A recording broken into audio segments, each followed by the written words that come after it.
강남에 세입자 낀 아파트 이제 무주택자도 살 수 있게 됐습니다. 그것도 당장 안 들어가도 됩니다. 최대 2년 미뤄도 됩니다. 정부가 어제 발표한 토지거래역 가구역 실거주 유예 확대, 이게 진짜 무주택자에게 기회일까요? 아니면 강남 진입로를 자산가에게 열어준 걸까요? 핫플랩 이슈인 사이트 지금 바로 짚어보겠습니다. 토지거래역 가구역, 줄여서 토구역이라고 부릅니다. 쉽게 말해 정부가 투기를 막으려고 묶어둔 지역입니다. 서울 강남 3구와 용산구, 그리고 작년 10월부터는 서울 전 지역 아파트가 여기에 들어갑니다. 이 구역에서 집을 사려면 두 가지 조건이 따라붙습니다.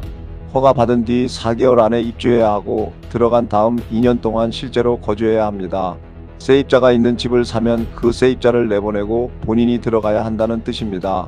이게 그동안 매매를 가로막는 가장 큰 장벽이었습니다. 정부가 어제, 그러니까 5월 12일 발표한 내용은 이 4개월 입주 규정을 풀어주는 겁니다. 김희탁 국토교통부 1차관이 직접 브리핑했습니다. 핵심은 이렇습니다. 발표일 기준으로 임대 중인 주택을 매수할 경우 세입자의 임대차 계약이 끝날 때까지 입주를 미룰 수 있습니다. 최대 미루기 한도는 2028년 5월 11일까지입니다. 사실상 2년입니다. 여기까지만 들으면 갭투자가 풀린 것 아닌가 싶으실 겁니다. 그런데 조건이 매우 빡빡합니다. 첫째, 매수자는 발표일인 5월 12일부터 계속 무주택을 유지해야 합니다. 발표 뒤에 기존 집을 팔고 무주택이 된 경우는 해당이 안 됩니다. 둘째, 배우자 명의까지 합산 심사합니다. 부부 중 한 명이라도 집이 있으면 자격이 사라집니다. 셋째, 이 혜택은 올해 12월 31일까지 토지거래허가를 신청한 경우에만 적용됩니다. 한시적입니다. 넷째, 양도세 중과는 그대로입니다. 이달 10일부터 다주택자 양도세 중과가 재개됐기 때문에 파는 사람 입장에서 세금은 줄어들지 않습니다. 이게 내 부동산 계획에는 어떤 의미가 될까요?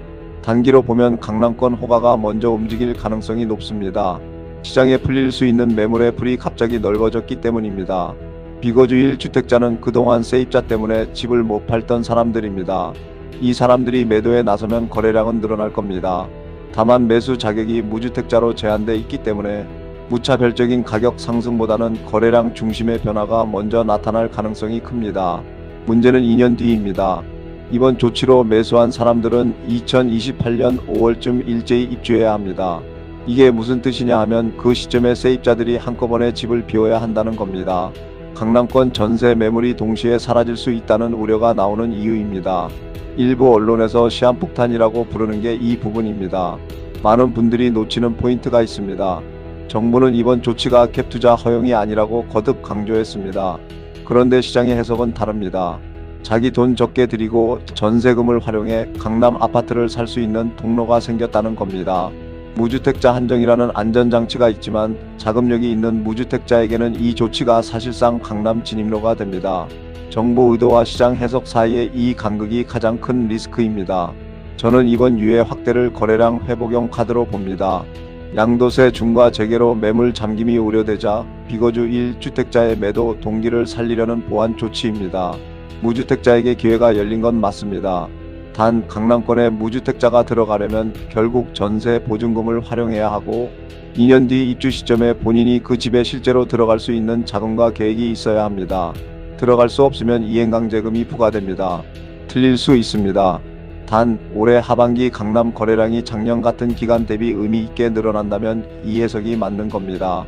오늘 뉴스의 핵심은 규제 완화의 혜택보다 2년 뒤 입주 의무라는 시한장치를 먼저 계산해야 한다는 점입니다.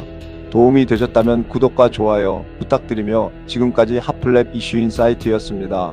감사합니다.